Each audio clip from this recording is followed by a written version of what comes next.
ഈ ഒരു ഗിഫ്റ്റും കിട്ടി അൺബോക്സും ചെയ്ത് 1 വീക്ക് കഴിഞ്ഞിട്ടാട്ടോ നമ്മൾ ഈ വീഡിയോ പോസ്റ്റ് ചെയ്യുന്നത്. അന്ന് സ്കൂൾ കഴിഞ്ഞ് വന്ന ലച്ചുട്ടി കയ്യിലൊരു സമ്മാനപ്പൊതി ആയിട്ടാട്ടോ വന്നത്. ആര് തന്നാന്ന് ചോദിച്ചപ്പോൾ ഓട്ടോയിലുള്ള അതർവ് തന്നാന്ന് പറഞ്ഞു. പക്ഷെ അത് എന്തിന് കിട്ടിയെന്ന് ആൾക്ക് തീരെ ഐഡിയ ഇല്ലായിരുന്നു കേട്ടോ. ഞങ്ങൾക്കും ഒരു ഐഡിയ ഇല്ലായിരുന്നു. കാരണം ഇങ്ങനെ ഒരു ക്രിസ്മസ് ഫ്രണ്ടിനെ തെരഞ്ഞെടുത്ത കാര്യം നമ്മൾ അറിഞ്ഞിട്ടില്ല. സ്കൂളിൽ ക്രിസ്മസ് ഫ്രണ്ടിനെ തെരഞ്ഞെടുത്തിട്ടുണ്ടെങ്കിൽ എന്തായാലും അത് അവളുടെ ഗ്രൂപ്പിലിടും. അപ്പൊ ഗ്രൂപ്പിൽ അങ്ങനത്തെ ഒരു അപ്ഡേഷൻ എന്തായാലും വന്നിട്ടില്ല. ഓട്ടോയിൽ ഇവളെ കൂടെ പോകുന്ന മക്കളൊക്കെ കൂടി ഇങ്ങനെയൊക്കെ പ്ലാൻ ചെയ്ത് ചെയ്യുമെന്നുള്ള ഐഡിയ ഒന്നും നമുക്കില്ല കേട്ടോ. കാരണം നമ്മുടെ ഫസ്റ്റ് ബേബിയാണ്, നമുക്കിത് ഫസ്റ്റ് എക്സ്പീരിയൻസ് ആണ്. ഇങ്ങനെയൊക്കെയുള്ള ഒരു പ്ലാനിങ് അവരുടെ മൈൻഡിൽ ഉണ്ടാവാൻ മാത്രം അവർ അത്രയ്ക്കും വളർന്നു എന്ന് നമുക്കറിയില്ല. പിടുങ്ങാസ് മക്കളാണ്.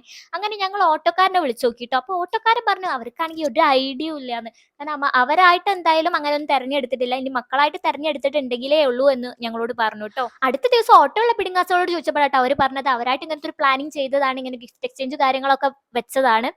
അപ്പൊ ശരിക്കും ഞങ്ങൾ ഞെട്ടിപ്പോട്ടെ, ഈ പിടുങ്ങാസയുടെ മൈൻഡിലൊക്കെ ഇങ്ങനത്തെ പ്ലാനിങ് ഒക്കെ വരാൻ തുടങ്ങിയോ എന്നുള്ളത്.